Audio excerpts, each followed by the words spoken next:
자, 질문 하나 드리고 말씀 시작하겠습니다. 사랑하는 성도 여러분, 여러분은 소명을 받으셨습니까? 소명을 받으신 적이 있으십니까? 저는 어린 시절에 신학대학을 진학하게 되면서 소명이라는 단어를 태어나서 처음으로 들어봤습니다. 목사가 되려면 소명을 받아야 된답니다. 궁금했습니다. 소명이 뭘까? 그래서 물어봤습니다. 많은 사람들에게 물어봤어요. 소명이 뭡니까? 그런데 이 소명을 제대로 가르쳐 주시는 분이 한 사람도 없었습니다. 그리고 다 이렇게 말씀하시는 거예요. 부르심이랍니다. 목사로서의 부르심. 그 확신이 있느냐고 묻더라고요. 저는요, 목사가 되기 싫었습니다. 그럼에도 불구하고 신학대학을 가서 목사가 되겠다고 결정하는 일이 쉬운 일은 아니었습니다. 절대로 하고 싶지 않은 일이었죠.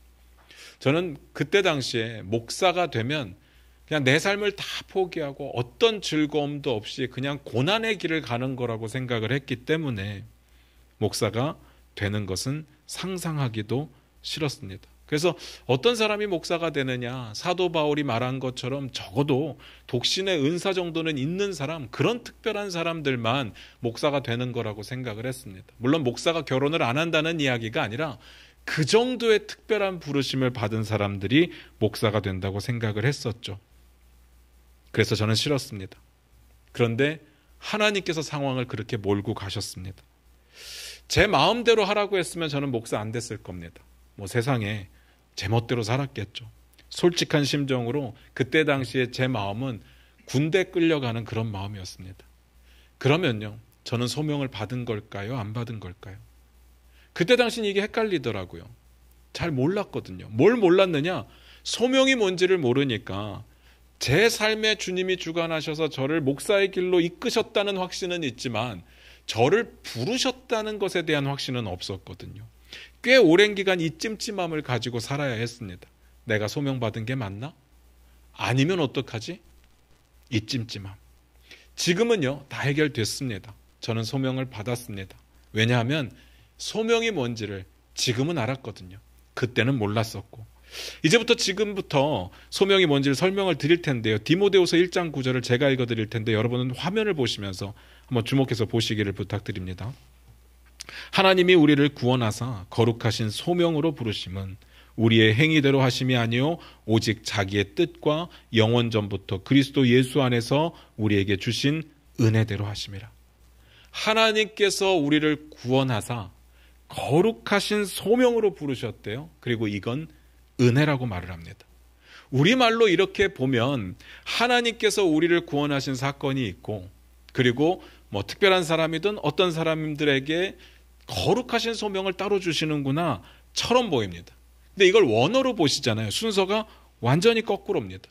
거룩하신 소명으로 부르심이 있고 그 사람들을 구원하셨다는 뜻입니다. 그러니까 성경이 말하고 있는 소명은 우리 각자 한 사람 한 사람을 구원으로 초대하셨다는 뜻입니다. 바꿔 말씀드리면 하나님께서 날 구원하시기 위해서 나를 부르셨다는 뜻이더라고요. 그게 소명입니다. 우리 생각하고 많이 다릅니다.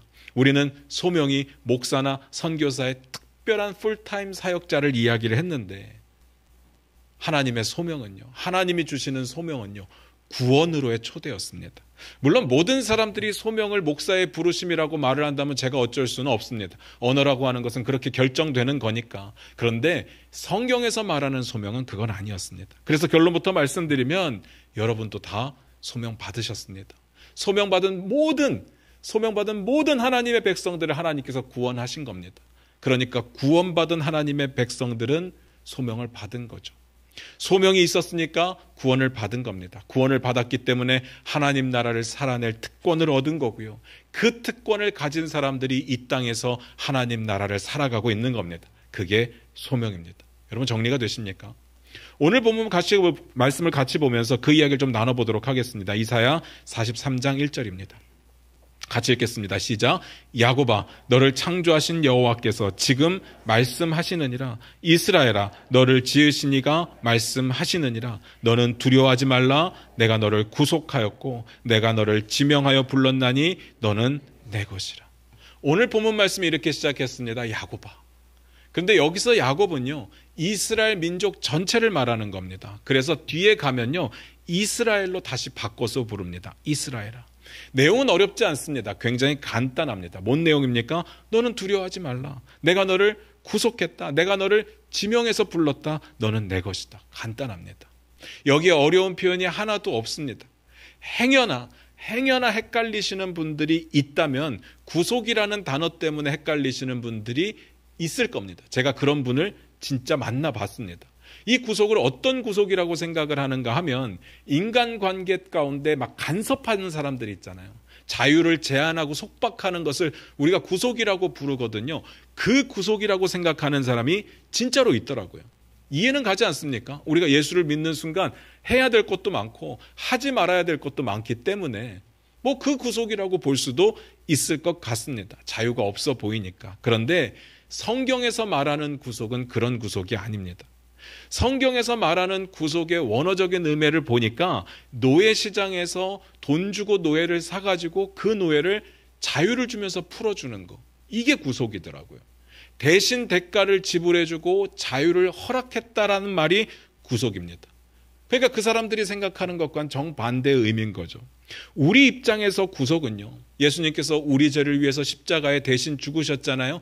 그 피값, 그 대속의 죽음으로 우리를 구원하셨다. 이게 구속이고요.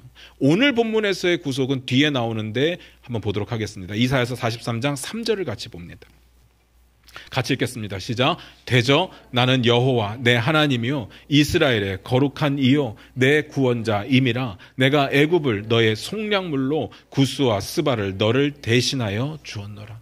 내가 애굽을 너의 속량물로 줬다. 이게 구속입니다. 이게 뭔 말인지 아시겠습니까? 이스라엘 백성들이 애굽에서 노예로 400년 동안 있었거든요. 그들의 고통이 하나님의 귀에 들리니까 하나님께서 모세를 통해서 그들을 구원해 내시는데 10가지 재앙을 애굽에 쏟아 부으셨어요. 그 중에 마지막 재앙이 뭡니까? 애굽의 장자들을 죽이시는 사건이었습니다. 그들을 죽이시고 이스라엘을 구원하셨다. 이게 하나님이 말씀하시는 구속입니다. 좀 어렵죠. 그러나 오늘은 여기까지만 하고 넘어가겠습니다. 제가 여기서 주목하고 싶은 부분이 따로 있어서 그렇습니다. 구속이라는 말은 여러분이 헷갈려 하실까 봐 말씀을 드린 거고, 진짜 보고 싶은 말은 뭐냐면요, 지명하여 불렀다는 말입니다. 우리말로 이해를 하면 어떤 사람을 불러내는데 이름을 부르면서 불러냈다는 뜻이거든요. 제가 오늘 소개해드리고 싶은 소명이라는 단어와 정확하게 일치하는 단어고요. 아까 제가 서두에서 말씀드렸던 디모데후서의 내용과 동일한 단어입니다. 우리가 생각하는 소명, 엄밀히 따지면요, 일 중심이었습니다. 목사로서의 부르심이잖아요. 우린 그런 걸 생각합니다. 선교사로서의 부르심입니다. 목사가 되라는 그 일에 부르셨다는 것이기 때문에 이건 내가 뭘 해야 되느냐, 아니면 그 일을 위해서 내가 어떤 준비를 해야 되느냐에 초점이 맞춰져 있는 거죠. 이 말은요, 반은 맞고 반은 틀렸습니다. 지금부터 그 이야기를 좀 드리려고 합니다. 오늘 본문에 나타난 지명하여 불렀다는 말, 다시 말해서 제가 말씀드리고 있는 이 소명이라는 말은요, 기본적으로 그냥 일이 아니라 사랑이 전제가 되고 있습니다. 하나님의 사랑. 잘 보시기 바랍니다. 내가 너를 지명하여 불렀다는 이 말과 연결되고 있는 말들이 뭡니까? 내가 너를 창조했다. 내가 너를 지었다. 너는 두려워하지 말라. 내가 너를 구속했다. 너는 내 것이다. 어떤 말들과 연결이 되는지 보이십니까? 이건 숙제가 아닙니다. 정말 하기 싫은 짐이 아닙니다. 무거운 일이 아니라고요. 이건 하나님과의 관계 가운데 주시는 사랑인 겁니다. 그 다음 구절도 한번 볼까요? 이사야서 43장 2절 3절입니다. 같이 읽겠습니다. 시작. 내가 물 가운데로 지날 때 내가 너와 함께 할 것이라. 강을 건널 때 물이 너를 침몰하지 못할 것이며 내가 불 가운데로 지날 때 타지도 아니할 것이요 불꽃이 너를 사르지도 못하리니 대저 나는 여호와 내 하나님이요 이스라엘의 거룩한 이요 내 구원자임이라. 내가 애굽을 너의 속량물로 구스와 스바를 너를 대신하여 주었노라. 너가 물 가운데로 지나도 내가 너와 함께 할 거고, 네가 강을 건너도 침몰하지 않게 만들 거고, 너가 불 가운데로 지나가도 타지 않게 만들 거고. 왜요? 나는 내 하나님이니까.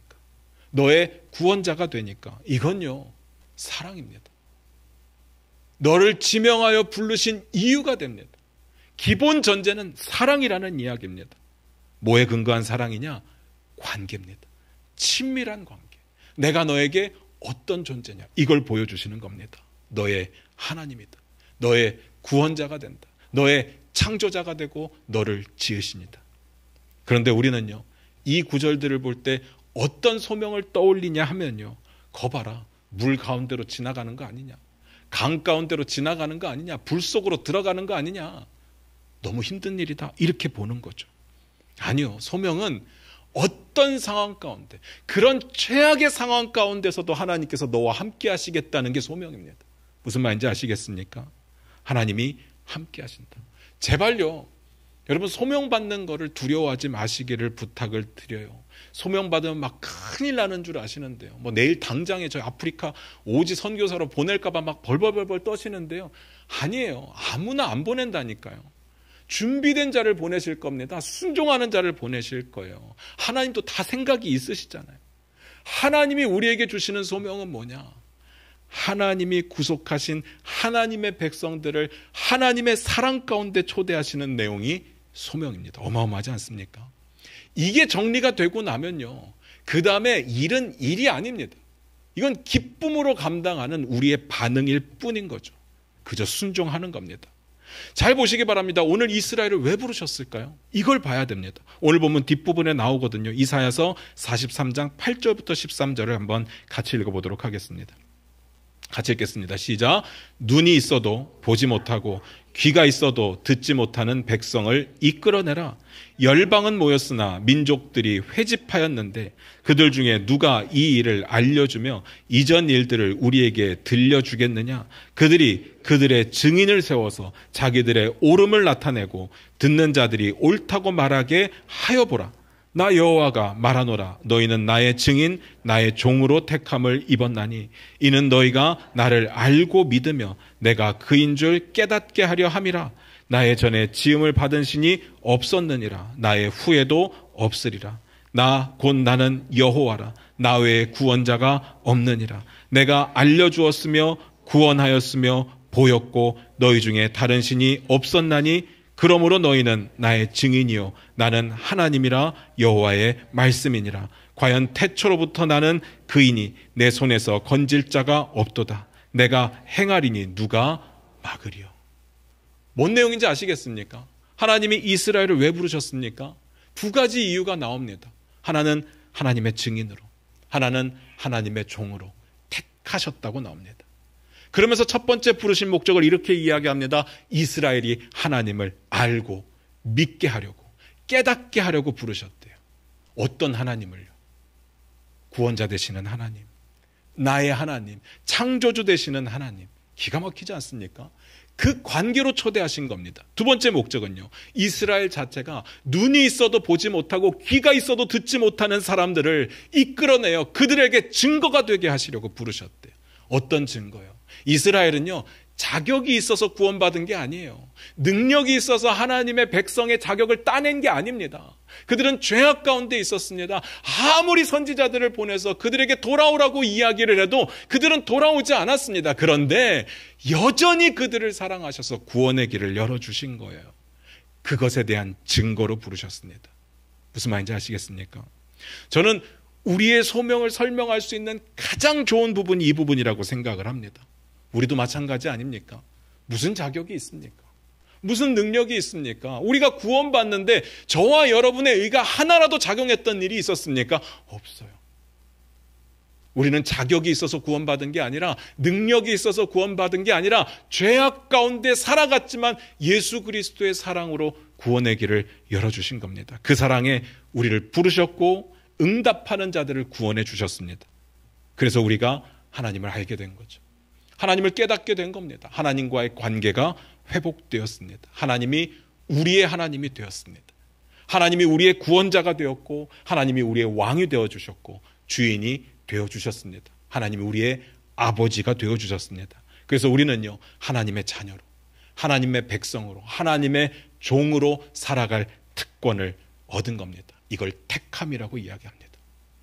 그리고 그 일에 우리는 증인이 되었습니다. 그런데요, 이 말이 부담스러운 이야기가 하나도 아닙니다. 너무나도 불가능한 일들을 니네가 한번 해놔봐라. 이 하나님 나라의 운명을 니네한테 맡길 테니까 니네가 최선을 다해라. 그런 이야기가 아닙니다. 하나님께서 우리와 함께 하시면서 우리에게 능력을 부어주시고 그 일을 함께 하시며 우리를 증거 삼겠다고 말씀하시는 겁니다. 우리는 그 일에 순종하면 됩니다. 우리는 자꾸 결과에 연연하게 되는데 어떤 결과를 냈느냐에 우리의 초점이 맞추어지지만 우리가 할 일은 순종뿐입니다. 그 다음은 다 하나님이 하실 겁니다. 안 그렇습니까? 그래서 사도행전 1장 8절이 뭡니까? 오직 성령이 너희에게 임하시면 너희가 권능을 받고 권능 받은 다음에 일하는 겁니다. 예루살렘과 온 유대와 사마리아와 땅끝까지 이르러 내 증인이 되리라. 되는 겁니다. 내 힘으로 하라는 게 아닙니다. 주님께서 함께 하시겠다는 이야기입니다. 이게 소명입니다. 그래서 저는 지금 이 시대에 우리의 소명, 지금 나의 소명, 우리 교회의 소명을 뭐라고 정의를 내리는가 하면 하나님께서 우리를 하나님 나라 백성 삼아 주셨기 때문에 우리가 하나님 나라를 살아가는 게 소명입니다. 여기에 전제는 하나님이 사랑으로 함께 하실 것입니다. 이쯤에서 좀 정리를 해볼까요? 하나님 나라가 뭡니까? 잘 들으시기 바랍니다. 하나님 나라가 뭔지 제가 과장을 좀만 하면 100번은 넘게 설교를 한 것 같아요. 천국, 하나님 나라 다 같은 말이에요. 하나님을 쉽게 부를 수 없으니까 하나님을 대체하는 말들을 사용했습니다. 그중 하나가 하늘이라는 이야기였어요. 그래서 유대인들은 하늘 그러면 자연스럽게 하나님을 떠올렸습니다. 그러니까 하나님 나라는 하늘나라고 이걸 한문으로 번역하면 천국입니다. 하늘천 나라국. 그런데 진짜 중요한 건 뭐 하늘 하나님 이건 우리가 어느 정도 상상이 되는 부분이니까 이해가 가는데 나라라는 부분에서 많이 헷갈려 합니다. 우리는 나라하면 뭐가 떠오릅니까? 땅이 떠오릅니다. 무조건 땅입니다. 이 땅에서 제일 중요한 건 땅이니까 땅이 떠오릅니다. 그래서 미국 하면 저기 태평양 건너편에 아메리카라고 하는 대륙이 대부분을 차지하고 있는 힘 있는 나라가 떠오르죠. 일본 하면요. 우리 건너편에 있는 섬나라가 떠오릅니다. 그런데 하나님의 나라를 말할 때 나라는요. 땅의 개념이 아닙니다. 지리의 개념이 아닙니다. 여기서 나라는 헬라어로 바실레이아인데 통치라는 뜻입니다. 지리적인 영역이 아니라 하나님의 통치가 임하는 곳이라는 뜻입니다. 그러니까 하나님의 나라는요. 하나님의 통치가 이루어질 때 하나님의 나라가 임하는 겁니다. 하나님의 주권과 왕권이 선포될 때 하나님 나라가 임하는 겁니다. 그렇다면 느낌 오십니까? 하나님 나라는요. 우리가 죽어서 가는 천국도 맞습니다. 그런데 이 땅에서도 우리가 하나님 나라를 살아간다라고 이야기했을 때 그 하나님 나라는 하나님이 우리의 왕이 되어주시고 우리의 주인이 되어주시고 우리의 구원자가 되셨기 때문에 삶의 모든 영역에서 하나님의 왕권과 주권을 인정하면서 사는 겁니다. 그게 하나님 나라예요. 그 하나님 나라를 살아가는 게 우리의 소명입니다. 이렇게 여쭙겠습니다. 여러분 그렇게 사십니까? 여러분의 삶의 자리에서 하나님의 주권이, 하나님의 왕권이 선포되고 있습니까? 여러분의 삶의 자리가 어딥니까? 직장이 될 수도 있고, 가정이 될 수도 있고, 사람들과의 만남이 될 수도 있고요. 어떻습니까? 여러분은 누군가를 만날 때 직장에서 하나님이 왕이심을 선포하며 말로 선포하는 게 아니라 우리의 삶의 자세와 태도, 모습으로 선포하며 살아가고 있습니까? 지금까지 교회는요, 이걸 허락하지 않았습니다. 오직 교회에 와서 열심히 살으라고 교회 일만 잘하면 된다고 그렇게 가르쳤습니다. 뭐 집이 어떻게 되든 말든 직장이 어떻게 되든 말든 그냥 교회에 충성된 사람들을 향해서 믿음이 있다고 칭찬을 했습니다. 아니요. 이젠 바뀌어야 됩니다. 그건 믿음이 아닙니다. 그냥 교회 일을 잘하는 사람인 겁니다. 교회에 어울리는 사람인 거예요. 우리는요. 성스럽다는 이야기도 자주 하고 속되다는 이야기도 자주 합니다. 성과 속을 구별하는 기준이 뭔지 한번 생각을 해보셨습니까? 보통은 교회에 와서 교회와 관련된 일을 하면 거룩하다, 성스럽다는 이야기를 합니다. 그리고 교회 바깥의 일을 하면 다 속된 거라고 이야기를 합니다. 돈을 버는 행위, 사람을 만나는 행위, 하여간 교회 일과 상관이 없으면 다 속되다고 이야기를 합니다. 그래서 기도할 때 대표 기도자들이 보통 뭐라고 이야기를 합니까? 죄악된 세상에서 하나님을 멀리 떠나 살다가 회개하는 심정으로 주님의 전 앞에 나왔습니다. 다 이야기하지 않습니까? 왜 그렇게 이야기를 하느냐? 우리의 개념은 교회와 세상, 거룩한 것과 속된 것 이렇게 나누기 때문에 그렇습니다. 그런데요, 그렇지가 않습니다. 성스러운 게 뭐냐? 우리가 어디에 있던 어디로 가든 누구를 만나든 간에 하나님이 우리의 삶의 왕되심이 나타난다면 그곳은 거룩한 곳이 될 겁니다. 직장도 마찬가지입니다. 여러분의 직장에서 여러분이 아무리 거기가 열악해도 아무리 힘든 사람들이 있어도 내가 주님의 자녀로 살고 있다면, 하나님의 백성으로 살고 있다면 그곳은 거룩한 곳입니다. 가정도 마찬가지고 인간관계도 마찬가지죠. 반대로 아무리 교회에 와서 교회 일을 한다고 해도 하나님의 주인되심이 선포되지 않고 인간의 주인됨이 선포되는 교회라면 그곳은 성스러울 수가 없죠. 그것은 속된 곳입니다. 무서운 이야기죠. 그래서 우리의 소명이 뭐냐? 하나님의 왕권과 주권을 인정하며 사는 겁니다. 이건 개인적인 삶에서도 마찬가지고 그리고 교회적으로도 마찬가지입니다. 여러분, 교회를 어떤 기준으로 평가하십니까? 그 교회 좋은 교회야, 그 교회 좋은 교회이기 때문에 성장하고 있어, 이런 이야기들 할 때 어떤 기준입니까? 사람들이 많이 몰리고 교회 건물들이 그럴듯하고 대단한 행사들을 아름답게 치러낼 때 그 교회를 좋은 교회라고, 하나님 나라가 이루어진다고 말합니다. 그러면 안 됩니다.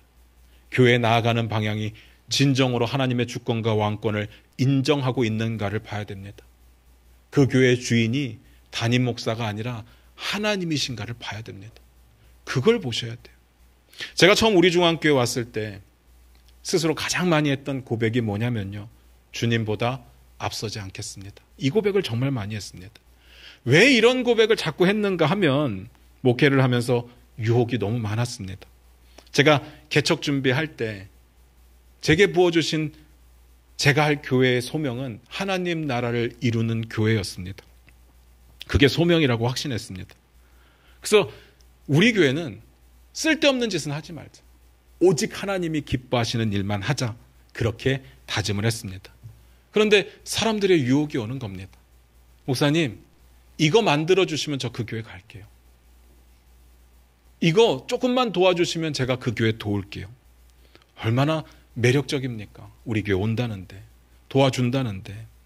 그런데요, 이 내용들이 다 인간적인 방법인 거예요. 그런데 개척교회를 하면서 이것에 흔들리지 않는 목사는 한 사람도 없을 겁니다. 왜냐하면 한 사람이 중요한 때니까. 저도 잘합니다. 사람 모으는 방법 누구보다도 잘 알아요. 제가 수원중앙침례교회 부사역자로 있으면서 잘했습니다. 제가 잘난 척하는 게 아니라 여기 수원중앙교회에 있었던 분들이 있기 때문에 아실 겁니다. 저 잘했습니다. 사람 모으는 거 잘합니다.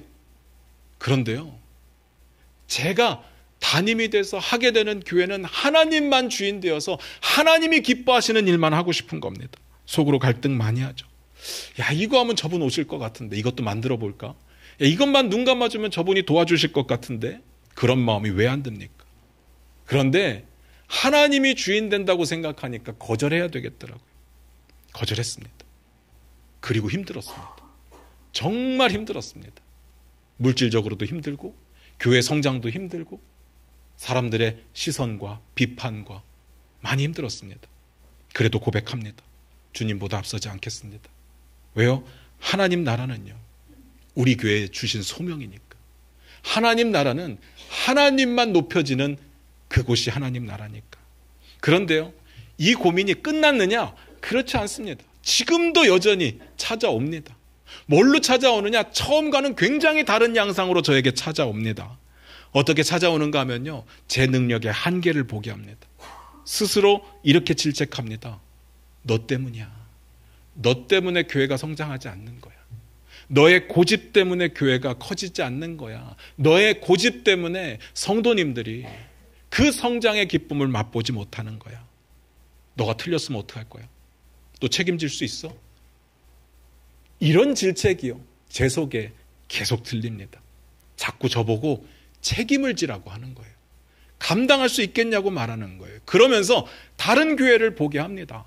막 성장하는 교회, 막 커지는 교회 보게 하면서 그게 마치 평가의 기준인 것처럼 생각하게 만드는 거예요. 그래서 이 문제를 가지고 엄청 고민합니다. 하나님, 전 능력이 없습니다. 저 어떻게 하면 좋겠습니까? 저렇게 못하겠습니다. 라고 기도할 때 항상 하나님께서 부어주시는 답이 뭐냐? 우리 교회는 하나님 나라를 이루는 교회여야 된다. 하나님 주인 되시면 된다. 그것뿐입니다. 그게 소명이거든요. 소명은요, 하나님 나라를 살아내라고 부르신 명령이기도 하지만 하나님의 약속이기도 하거든요. 그리고 이건 관계 가운데 이루어지는 사랑이기도 합니다. 그래서 결론입니다. 그렇다면 우리 교회는 하나님의 왕권과 주권을 인정하며 나아가고 있습니까? 어떤 식으로요? 이 부분을 이해하시면 우리 교회가 자꾸 뭘 만들지 않고 뭘 하려고 하지 않고 오히려 안 하려고 하는지 이해가 되실 겁니다. 첫 번째는 우린 예배합니다. 예배합니다. 모든 교회 다 예배 드리죠. 다른 교회가 틀렸다는 게 아니라 우리 교회 예배의 초점은 그냥 예배가 아니라 인간이 주인 되지 않고 인간이 초점되지 않는 오직 하나님만이 초점되는 그런 예배를 드리려고 합니다. 그 부분에 최선을 다해왔습니다. 그렇기 때문에 자꾸 예배에 다른 어떤 의미를 부여하려고 하지 않습니다. 여러분 다 아실 겁니다. 우리는 예배를 통해서 어떤 유익을 구하지 않습니다. 전도 초청잔치, 아니면 감동을 주고 재미를 주고 즐거움을 주는 예배, 아니면 부흥의 분위기를 조성하는 예배, 이런 거 안 합니다. 왜요? 예배는 하나님을 높이는 겁니다. 하나님을 높이는 행위예요. 근데 하나님을 높이는 행위라고 하면서 자꾸 우리의 유익을 구하는 거 저는 아니라고 보는 거죠. 물론 이런 이야기 많이 듣습니다. 목사님, 예배 한 번으로 사람 변하지 않습니다. 맞아요. 예배 한 번으로 어떻게 사람이 변합니까? 그런데요, 예배는 우리의 성숙을 위해서 드리는 게 아닙니다. 우리의 성장을 위해서 드리는 게 아니에요. 오직 하나님을 찬양하고 높이는 행위입니다. 그거면 된 거 아닙니까? 그렇게 예배 드리면요, 그 다음 결과는 하나님께서 하실 겁니다. 하나님께서 우리의 마음 가운데 은혜를 가득 부어주시든지 아니면 거룩한 부담감을 주셔서 순종하게 만드시든지 그렇게 하실 겁니다. 그 부담감에, 그 은혜, 우리는 순종하기만 하면 되는 거죠. 근데 자꾸 사람들은 순서를 바꾸려고 합니다. 예배 가운데 은혜를 받으면 내가 움직이겠다고 이야기를 합니다. 은혜를 받았기 때문에 내가 순종하겠다고 이야기를 합니다. 아니요. 우리는 예배가 먼저입니다. 예배부터 드리는 겁니다. 많은 사람들이 이렇게 묻습니다. 아니, 이렇게 작은 교회가 찬양팀이 왜 이렇게 잘합니까? 이런 이야기들을 많이 묻습니다. 비결이 뭐냐요? 엊그제도 지방에 했거든요. 근데 지방에 끝나고 나서 우리 임원 목사님들 모여서 이제 차를 마시는데 한 임원 목사님이 그런 이야기를 하세요. 아니, 반주자가 도대체 누굽니까? 음원을 듣는 것 같았다는 거예요. 그러면서 하시는 이야기가 빌려달래요. 뭔 소리를 하는 거예요? 말도 안 되는 이야기잖아요. 고민해 봤습니다. 글쎄요, 왜 우리 교회 찬양팀을 잘할까? 왜 사람들이 자꾸 찬양팀에 좋은 사람들이 모일까? 저는요, 우리가 하나님을 예배하는 일에 진심이기 때문에 그렇다고 믿습니다. 개인 각자, 또 함께. 우리 교회는 교회가 시작되면서부터 이 부분에 타협하지 않았습니다. 하나님이 기뻐 받으시는 예배를 드리기 위해서 최선을 다했습니다. 앞에서도 말씀드렸듯이 예배를 통해서 뭔가의 유익을 구하려고 했던 적이 단 한 번도 없었습니다. 그렇기 때문에 하나님이 우리 예배를 받으신다고 저는 믿습니다. 다른 교회는 잘 모르겠습니다. 알아서 하시겠죠. 우리 교회 예배는 그렇다는 이야기입니다. 그러다 보니까 예배에 섬길 수 있는 좋은 찬양하는 사람들을 붙여주시는 거라고 저는 믿어요. 이 작은 교회 인도자가 몇 명입니까?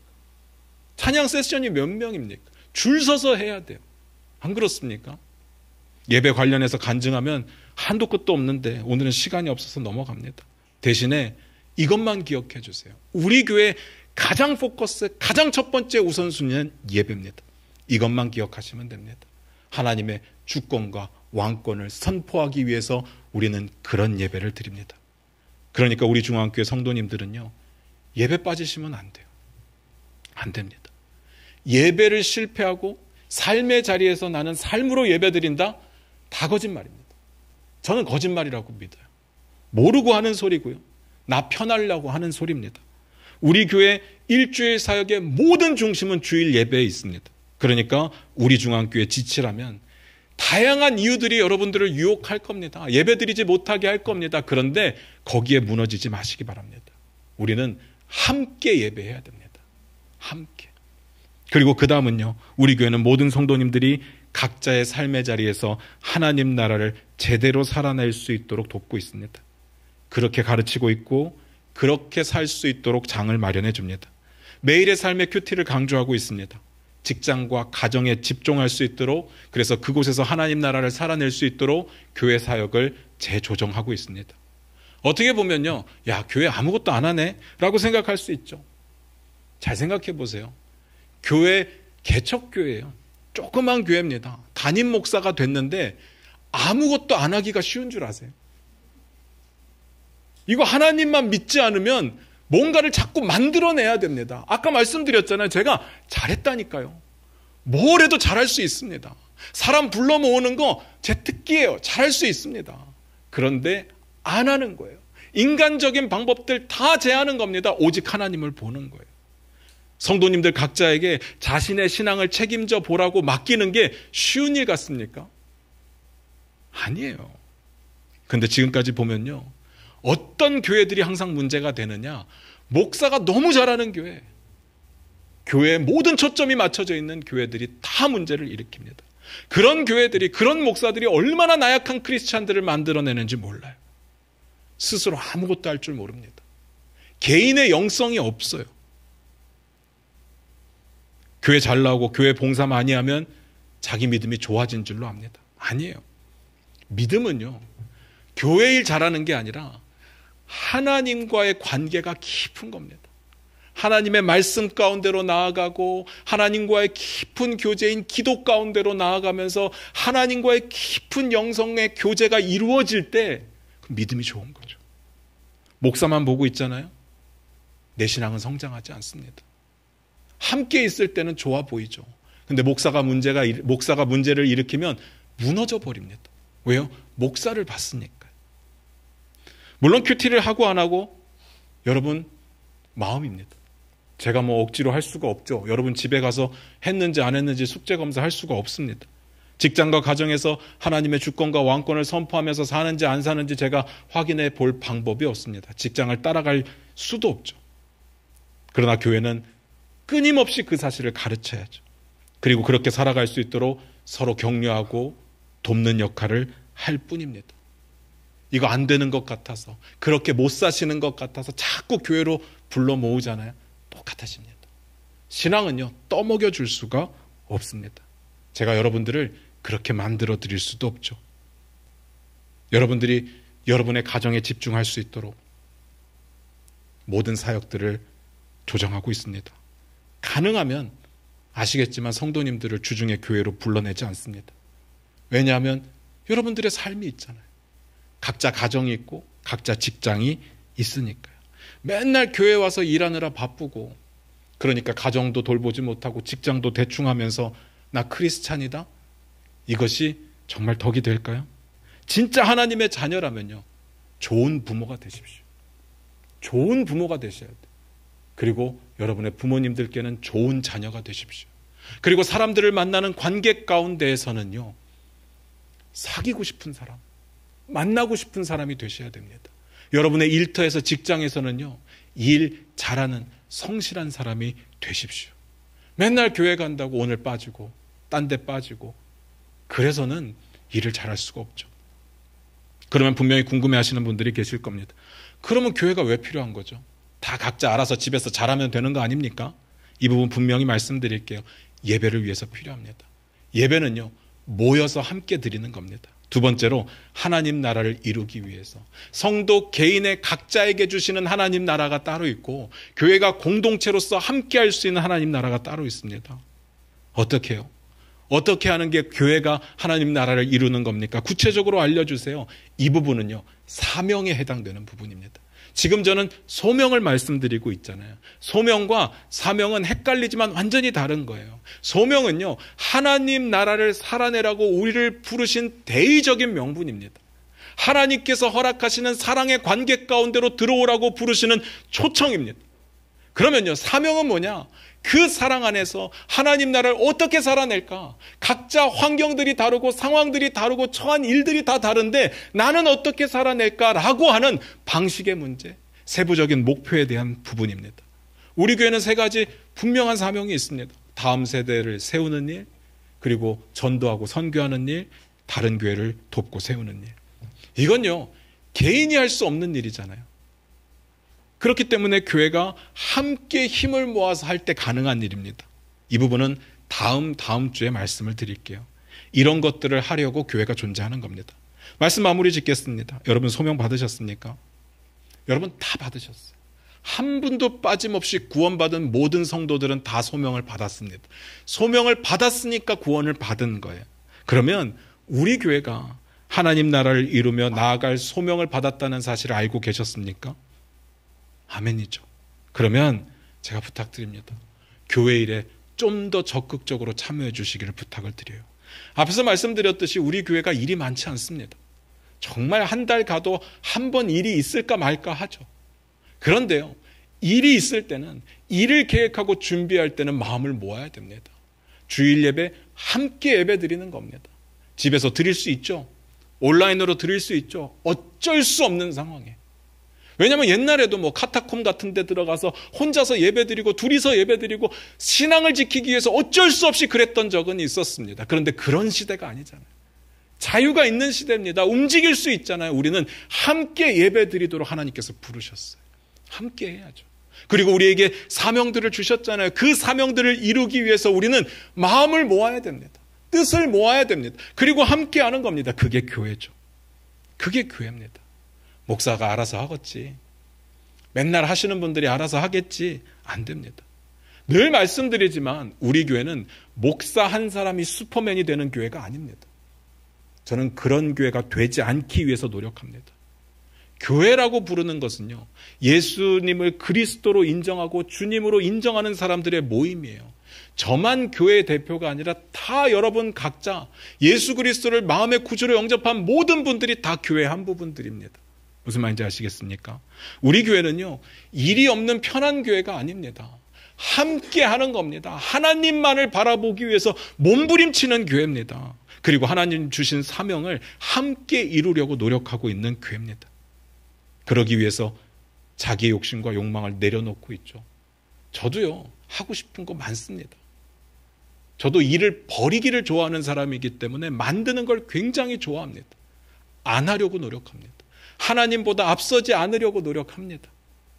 여러분도 마찬가지 아니겠습니까? 우리 교회는 이런 게 좀 있었으면 좋겠고 이런 것들 했으면 좋겠고 많을 겁니다. 아니 다른 교회는 이런 것도 있고 다른 교회는 저런 것도 있는데 부러운 부분들도 있을 겁니다. 그런데 하나님보다 앞서지 않으려고 노력합니다. 하나님이 기뻐하시는 일이 뭔지를 찾으려고 노력하는 겁니다. 그렇게 하고 있습니다. 오히려요, 제가 너무 잘하잖아요. 제가 잘 못하는 이유를 말씀드리는 거예요. 제가 너무 잘하면 저만 바라볼 겁니다. 그리고 모든 시선이 저에게 집중될 거고 제가 시키는 일들을 다 하게 될 겁니다. 그러면 그때부터 타락은 시작되는 겁니다. 목사도 사람이에요. 여러분은 여러분의 삶의 자리가 있죠.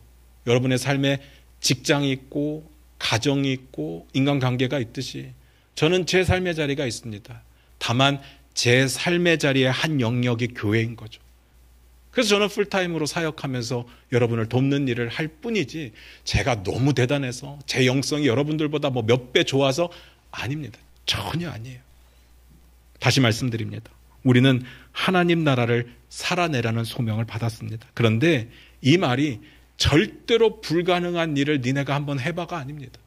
하나님께서 내가 너와 함께 할 테니까 걱정하지 말고 나아가라고 이야기하는 그 소명입니다. 하나님의 사랑 안에서 하나님의 능력 붙잡고 나아갈 때 하나님이 이루시는 결과를 보게 될 겁니다. 그러니까 하나님께 맡기기를 두려워하지 마시기 바랍니다. 하나님의 왕권과 주권을 인정하는 일에 두려워하지 마시기를 부탁드립니다. 그러면 하나님이 하실 겁니다. 내 뜻대로 하면 내가 책임져야 됩니다. 그런데 하나님의 뜻대로 하면 하나님이 책임지실 겁니다. 이 사실이 믿어지는 저와 여러분이 되셨으면 좋겠습니다. 기도하겠습니다.